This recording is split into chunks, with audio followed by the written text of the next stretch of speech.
God's sake. Stop that. I didn't hit you. You pushed me and you hurt me. I'm sorry. And if Roger hadn't been there, I would have fallen right in the staff lounge. You shouldn't have been in the hospital. But you shouldn't have treated me like that. You're right. I apologize. Okay? You mean that?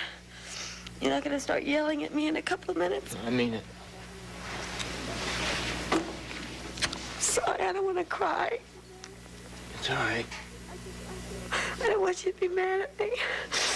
I feel like everything has gone wrong. Don't you want to get out of this coat?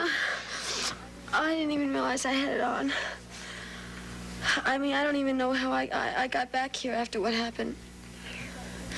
How about some dinner?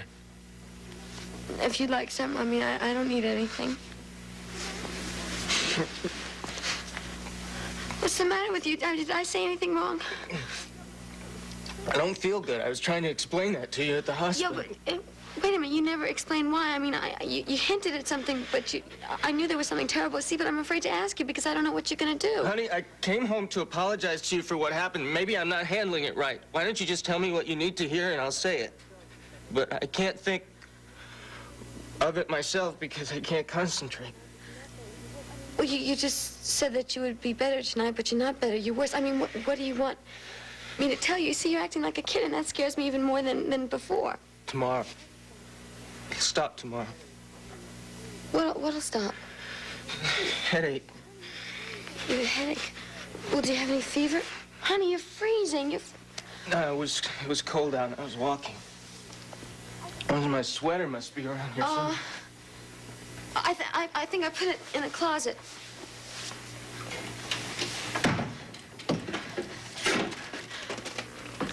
Did I do something wrong? I mean, would you just tell me if I did something wrong? It's my fault, isn't it? I know. Leave it! I know. Nothing's your fault. I've done this to myself. Please. Please what? Please just make sure everything is all right. Just make sure that everything is good for us. Just be the Patty that I knew before, please.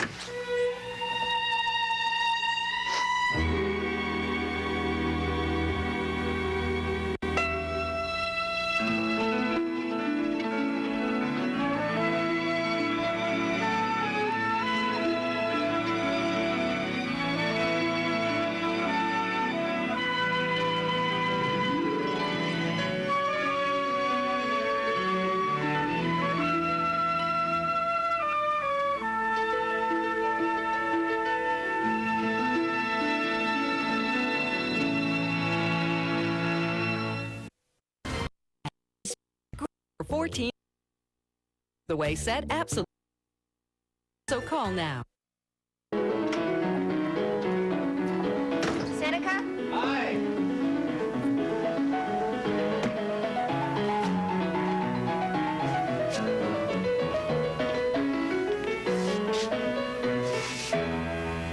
I love that fight.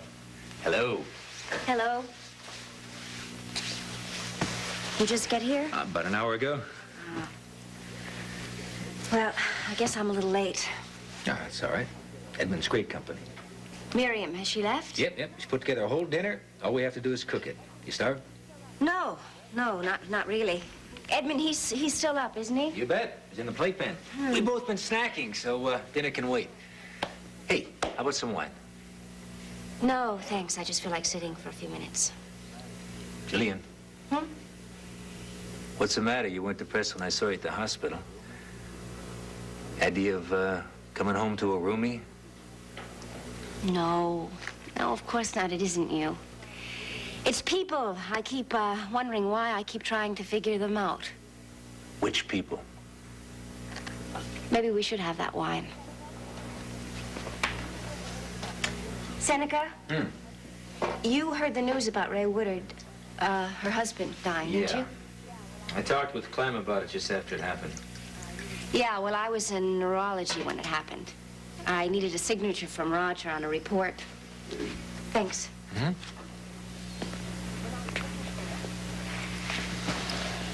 When I was looking for him, I heard some information. I can't give you the details because I promised that I wouldn't, but the gist of it is that shortly after her husband checked into the hospital, Ray Woodard started having an affair, which ended today. With Frank Ryan? No, not with Frank. Well, then why, may I ask, are you concerned? It shouldn't concern me, of course. I mean, it shouldn't bother me one way or the other. Certainly doesn't bother her. I mean, it wasn't as if it was a wild, passionate thing. It was more a diversion. You said wasn't. Does that mean it's over? Sure. Now that her husband is dead, she's grieving over him, and a lover is inconvenient. I'm sorry, that doesn't even sound like me. I know she really cared about him. I like Bill Woodard. I'd much prefer to think that his wife had been faithful. But, well, we've known all along she is a very businesslike lady. I mean, she sees what she wants. All right, I know. She knows what she wants, and she gets it. Go on. I just thought that I had seen the last of Ray Woodard, that's all.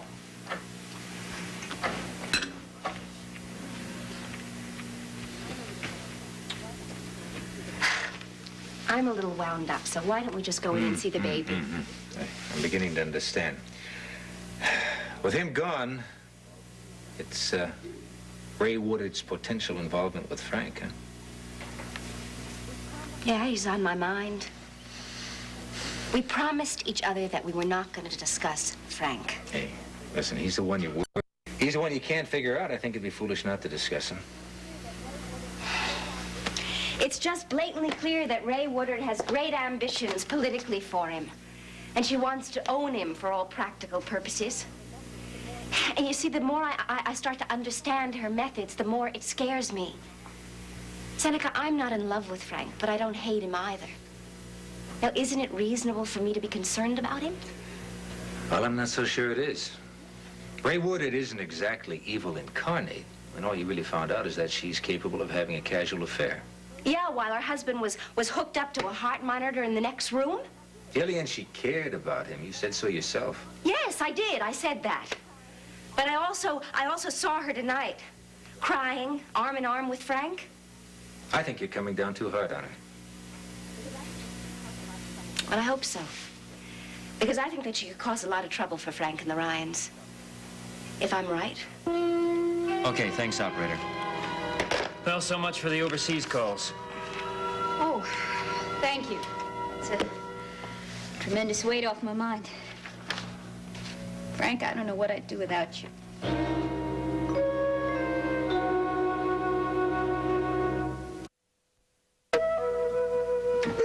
Dee. Come on. I'm sorry, I can't stop crying. Try to stop. Just try to be quiet. You listen to me? Just listen. The first thing is, I love you. Oh, I love you too. The second thing is, we are gonna stay married and have our home the way we planned. And I'll keep my job and we'll have money coming in, same as always. You're not to worry about any of that. Thank you. And I can't, though, take care of you like I would a baby. I don't want you to. You've got to take some responsibility for yourself, particularly over the next few days.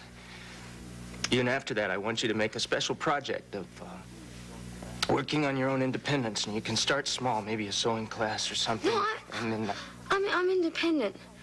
Really, I think being a full-time housewife, that's a good career. See, I cook and I clean, and I want the apartment to look pretty for you. Yeah, there, for me. You do it for me. That's what has to stop. Don't live for me. Live for you.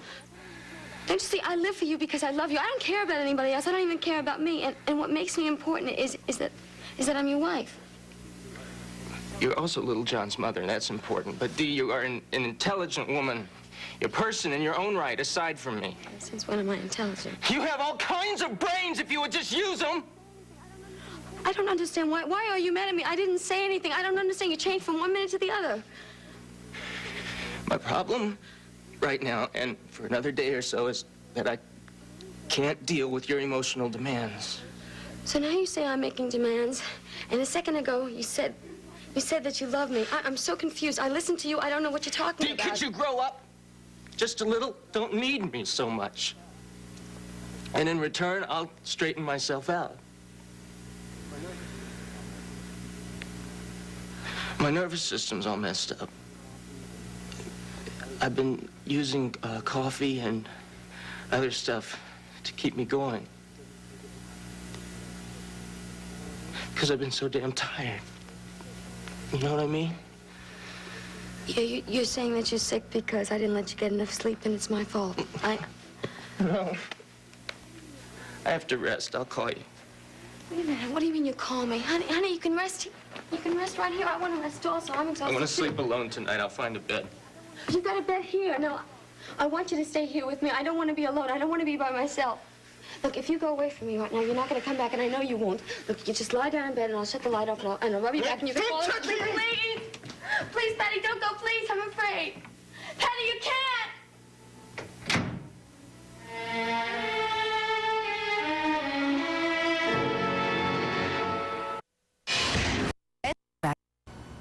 Nationwide. Quickly.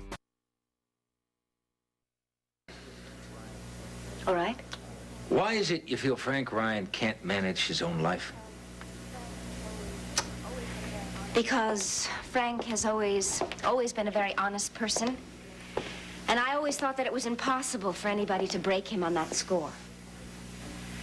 But Ray Woodard has begun to do that. Now, you don't know that. I do know that. He used her newspapers to force a strike settlement. He made it a citywide issue. He didn't care what the damages were or what it did to the hospital's reputation. Before the Woodards, he would have never even considered that. He would have worked quietly. Neighborhood petitions, talking to both sides. Slow, easy pressure. Not editorials and newspaper articles about the Ryan plan. Those editorials may send him to Congress. Yes, but if Frank doesn't understand that a slow, solid campaign can get him to Congress, then don't you see the Woodards really have done an amazing job on him? At the risk of an argument, which I really don't want to start, I have to point out that Frank is not the white knight that you used to think he was. Now, he has hurt you. He's turned his back on you. He's done several things you didn't think he was capable of doing, and yet you still endow him with these heroic qualities. All I said was that he's honest. Jillian, he is ambitious. But he is not ruthless. All right, look, Ray Woodard isn't going to change Frank's personality. Now, all she can do is bring out some qualities that you just weren't aware of. But the man is not a babe in the woods. He's smart. He knows how to take care of himself. Besides, Bill Woodard was the politician. With him gone and with her leaving the hospital, Frank may just be back on his own. Are you saying that Ray might decide to give up Frank as a project? I think she just might find something more exciting to do with her life than campaign for one would-be congressman, yeah. I think that's a pretty good thought. Seneca, thanks for letting me talk to you. Come on, let's go see our son. Now that Bill is dead, the most important thing to me is to carry on for him.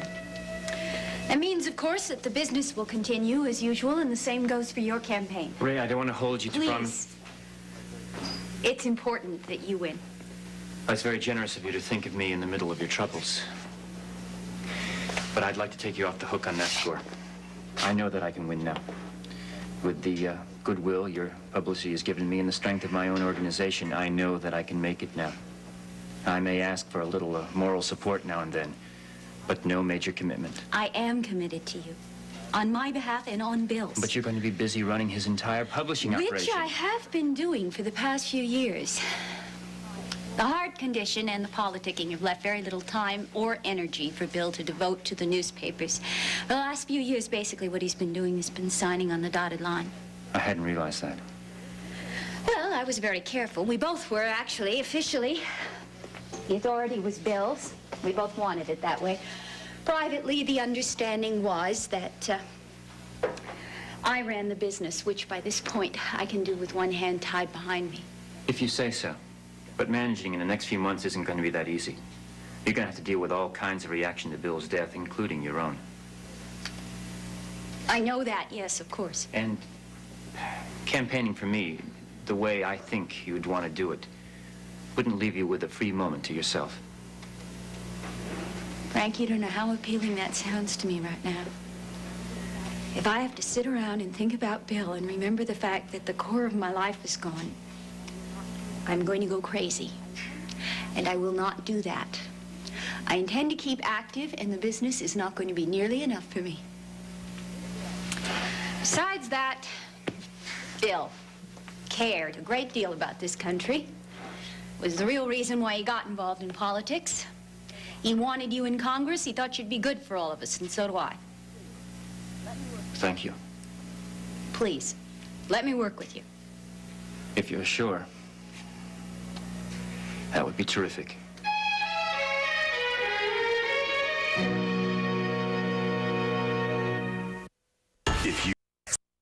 Family company. The original ranch.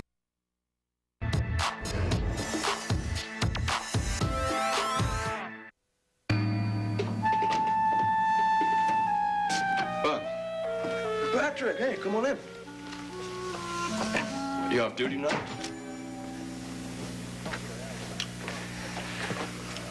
Oh, here, have one. Mother's present for New Year's. Getting much too thin. No, thanks. Sorry, I blew up at you today. Forget it. I was feeling bad. Any better now? A little different, no better. It's okay if I hang out here for a while? Oh, sure. I had to get away, someplace quiet. We can have a bed. I can't sleep anyway. No, neither can I. I just, couldn't take her. I was gonna start smashing things if I'd stayed in the apartment. What, new fight or the same old? Same thing. Take care of me, tell me what to do, tell me you love me, and be happy for me. I can't believe Delia doesn't notice how miserable she's making. She does. She even wants to fix it. If I tell her exactly how to do it, then take her by the hand and show her step by step, and then praise her for doing it, then take her out to dinner, then the movies, and then come home and wallpaper the living room and move the furniture, and then make love all night and be cheerful the next morning. And don't be mad or yell. Just tell her that she's a loving wife, and tell her how to be.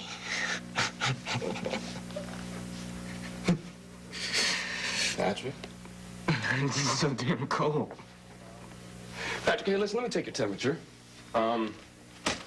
Your pulse and blood pressure. Not necessary.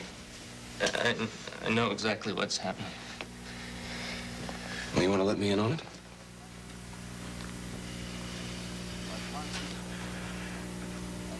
In my pocket, I have keys to my apartment. And if you just give me a few minutes to get myself settled down, and then I'll be able to go back and face her.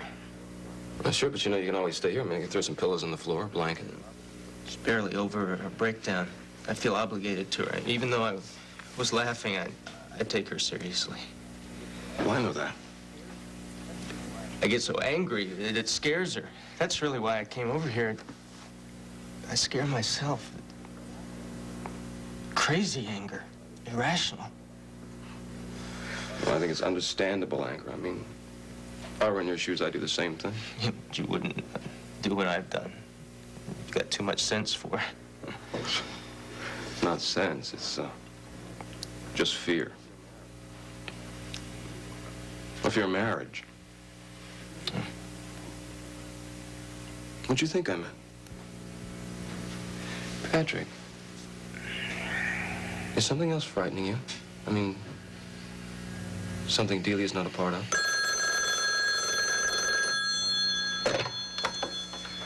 Dr. Carter. Hey, well, I'll be right there.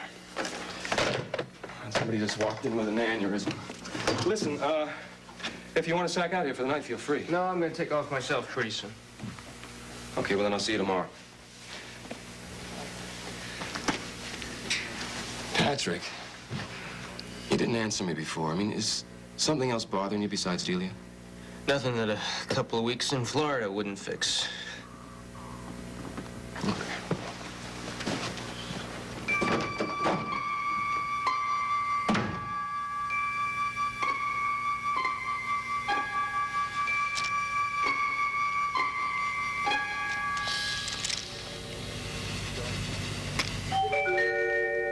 Don't. Hang in till morning. Kick it this time. I just need one, so I can go home. Then stay here. By morning, it'll be okay. She's waiting for me. She's scared. She's destroying you, and you're helping her. Put them away.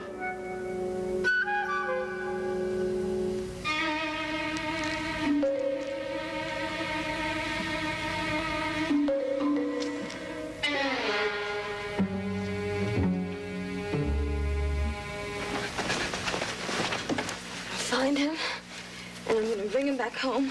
It's gonna be for his sake.